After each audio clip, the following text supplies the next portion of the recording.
No, it's another video of the enzyme. Let's move with the isoenzyme. Example, दो इंसान है, आपके दोस्त और आप, उसके पास भी सेम मॉडल का फ़ोन है, आपके पास सेम मॉडल का, दोनों का फ़ोन सेम है, बट किसी का बैटरी बैकअप अच्छा होता है, किसी का कैमरा अच्छा होता है मतलब प्रोडक्ट सेम है, बट थोड़ा दोनों की एफिशिएंसी में थोड़ा चेंज है। यही होता है isoenzyme. Same job but different efficiencies. मतलब कि एक ही एंजाइम के अलग अलग फॉर्म जो कैटलाइज करते हैं सेम रिएक्शन में। एग्जाम्पल की बात करूँ तो एक आइसो एंजाइम का एग्जाम्पल तुम्हारा लैक्टेट डिहाइड्रोजिनेज। ये तुम्हारा लैक्टेट को पाइरूवेट में कन्वर्ट करता है। मतलब ये लैक्टेट टू पाइरूवेट कन्वर्ट कौन किया? Lactate dehydrogenase. अब इसका 5 टाइप है, 1 2 3 4 5। लैक्टेट डिहाइड्रोजिनेज 1 2 3 4 5 जो एक ही रिएक्शन को कैटलाइज करता है, बट अलग अलग तरीके से, अलग अलग इफिशिएंसी से। इसी को आइसोएंजाइम कहते हैं। Different form of same enzyme catalyse the same reaction. अब ये बनता क्यों है, बनता कैसे है, उसका काम क्या है? पहली बात तो उसका काम है तुम्हारे डिजीज़ को डायग्नोस करना।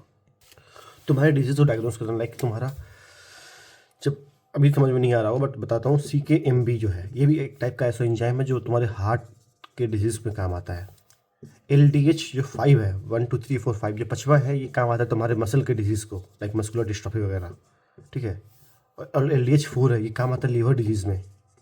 तो ये सब क्या है, क्या बोल रहा हूँ मैं एग्जैक्टली? जो आइसोएंजाइम है तुम्हारे कोई भी डिजीज़ को डायग्नोस करने में हेल्प करता है। वो कैसे करता है, I will talk about it, कुछ देर में आने वाला है। अब एक ही एंजाइम का अलग अलग फॉर्म बना कैसे? How it form?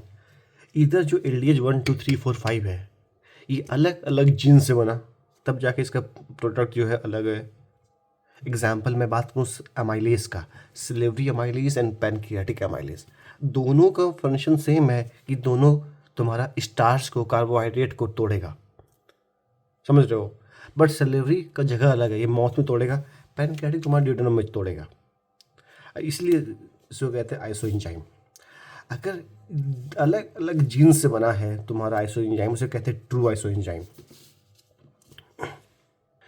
और दूसरे टाइप का एंजाइम होता है, एग्जाम्पल की बात करूँ तो लैक्टेट डिहाइड्रोजिनेज। इसका जो 5 आइसोएंजाइम है तुम्हारे एक पॉपुलेशन के हर इंडिविजुअल के अंदर पांचों पाया जाएगा। All different form present in the same individual, like lactate dehydrogenase 1 2 3 4 5 present in all person of population. तीसरा है तुम्हारा, देखो एक जीन का 2 अलील होता है, पता होगा, डोमिनेंट अलील एंड रिसेसिव अलील, और दोनों का लोकस सेम होता है क्रोमोसोम में। सपोज एक नंबर क्रोमोसोम 2 होता है, एक नंबर का भी है, एक नंबर का ये भी है। यहाँ पे डोमिनेंट अलील है, यहाँ पे रिसेसिव होगा, लोकस दोनों का पोजीशन दोनों का सेम होगा। तो ये तुम्हारा ओरिजिनेट करता है from the same locus of different allele. इसे कहते हैं एलोएंजाइम, इसे कहते हैं alloenzyme. Example glucose 6 phosphate dehydrogenase, ये जो एंजाइम है इसके 400 आइसोएंजाइम है, लेकिन हर इंसान में एक ही टाइप का पाया जाता है, ठीक है। और लास्ट है हॉइट फॉर्म में 3 हो गया। चौथा है एंजाइम क्या है तुम्हारा? प्रोटीन है। एंजाइम तुम्हारा प्रोटीन है।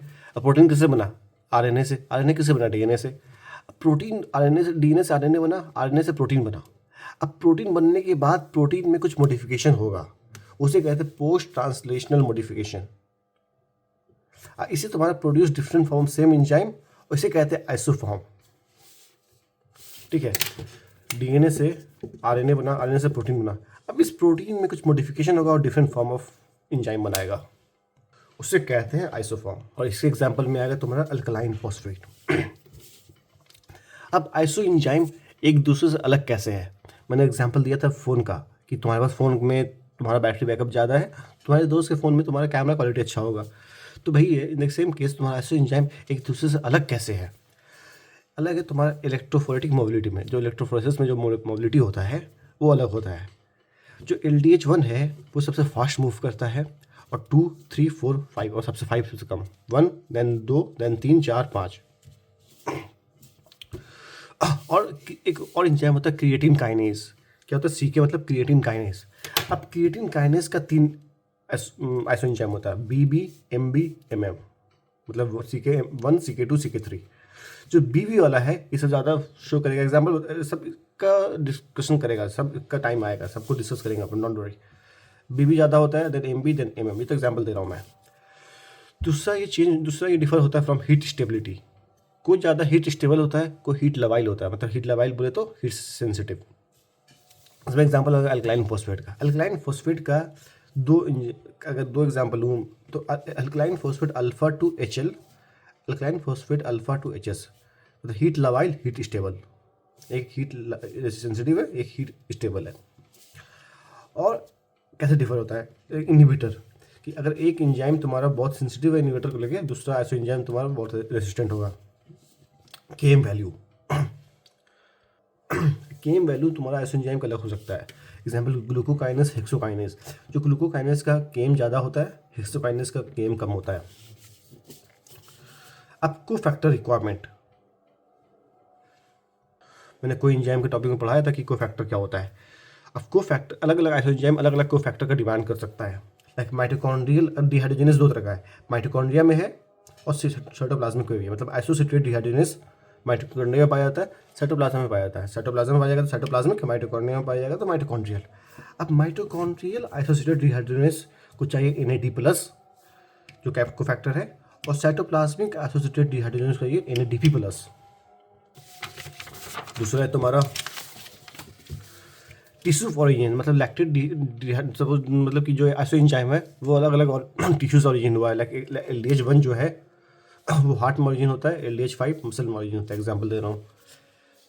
7th is antibodies detection. अब अलग अलग आइसोएंजाइम अपना रिस्पॉन्स एंटीबॉडीज के अगेंस्ट अलग अलग तरीके से करेगा, ठीक है। लाइक LDH1 2 3 4 5 की बात करूँ, 1 अलग तरीके से करता है, 2 अलग तरीके से करेगा, 3 4 देन 5। एग्जाम्पल की बात करो CK MM MB BB, इसको तुम एंटीजन एंटीबॉडी रिएक्शन से इसको सेपरेट कर सकते हो, क्योंकि ये एंटीबॉडी से अलग अलग रिस्पॉन्स शो करेगा, ठीक है। तो हाउ ये डिफर करता है, टोटल 7 बताया हूँ। Electrophoretic mobility, heat stability, inhibitor, came value, cofactor requirement, tissue of origin and antibodies detection. अब बात करता हूँ डिफरेंट आइसोएंजाइम का और इसका यूज़ क्या है, कैसे ये डायग्नोसिस में हेल्प करता है। तो पहला isoenzyme start is LDH, that is lactate dehydrogenase.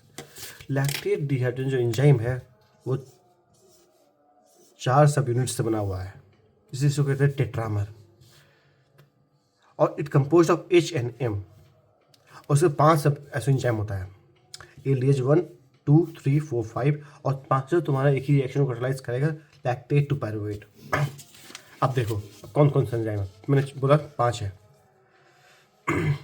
LDH1 में ये चारों सब यूनिट H से मिलकर बनता है, H सब यूनिट से मिलकर बनता है, और 2 में एक H घटा दो, दूसरा M जोड़ दो।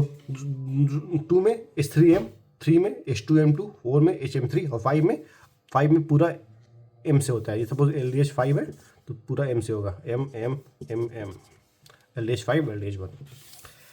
अब अलग अलग आइसोएंजाइम का टिश्यू ऑरिजिन अलग अलग होता है।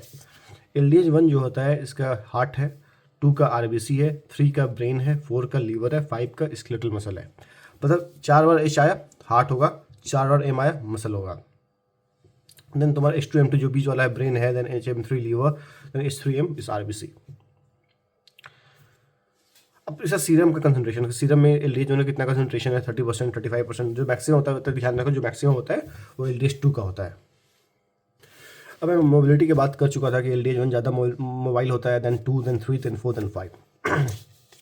अब क्या होता है, फ्लिप पैटर्न क्या होता है, देखो तुम्हारे बॉडी में तुमने देखा LDH2 जो है तुम्हारे ब्लड में, LDH2 जो है LDH1 से ज़्यादा है। नॉर्मली LDH2 हाईएस्ट है, लेकिन मायोकार्डियल इन्फेक्शन हुआ, मतलब तुम हार्ट अटैक आया, हार्ट में डिजीज़ हुआ, LDH का कंसंट्रेशन बढ़ जाता है। जो LDH में जो टिश्यू ऑरिजिन है, अगर हार्ट में डिजीज़ हुआ तो LDH का कंसंट्रेशन तुम्हारे ब्लड में बढ़ जाएगा और वो LDH2 से ज़्यादा हो जाएगा। इसे कहते हैं फ्लिप पैटर्न। नॉर्मली तुम्हारा 2 ज़्यादा है 1 से, अगर हार्ट में इन्फेक्शन हुआ तो 1 बढ़ जाएगा, इसी को कहते हैं फ्लिप पैटर्न। देखो मैंने बनाया इलेक्ट्रोफोरेसिस 1 2 3 4 5। अगर तुम्हारा नॉर्मल ब्लड है, नॉर्मल सीरम है, तो 2 का कंसंट्रेशन सबसे ज़्यादा होगा, LDH2 का कंसंट्रेशन सबसे ज़्यादा होगा। अगर मायोकार्डियल इन्फार्क्शन हुआ तो LDH1 का लेवल बढ़ गया। अगर 4 हुआ, अगर तुम्हारा लीवर में डिजीज़ हुआ तो LDH4 बढ़ेगा, LDH4 बढ़ेगा तो तुम्हारा LDH4 बढ़ गया। ऐसा डिजीज़ का भी पता चल सकता है। तो second isoenzyme is creatine kinase.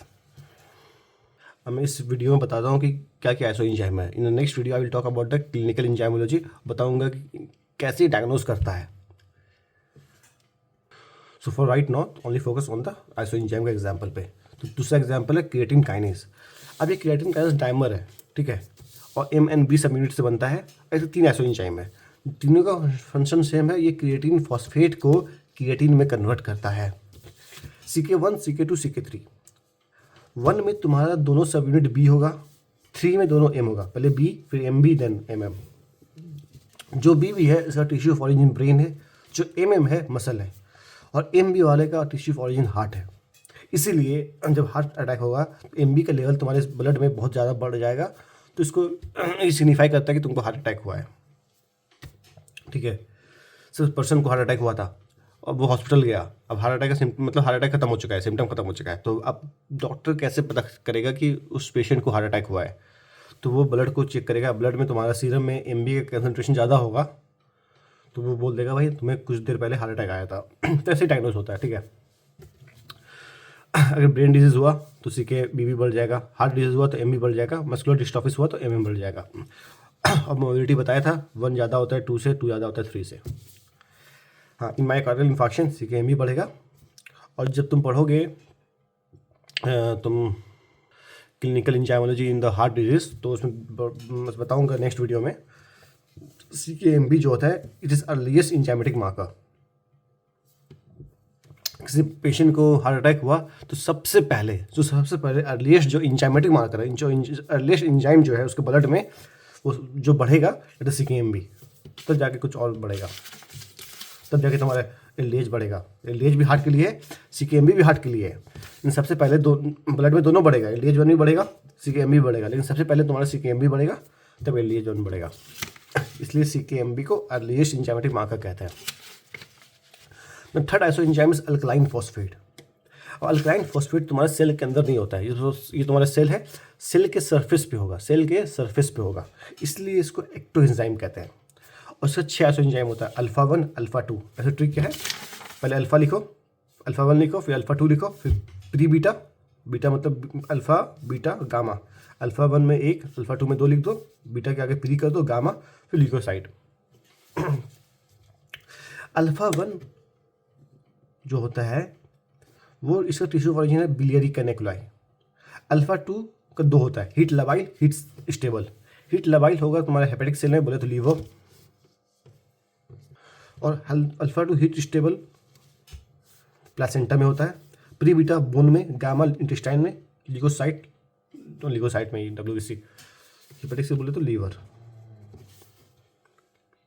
कुछ भी निमन से याद कर लो ना, जैसे BLP BIL, ठीक है, BLP BIL।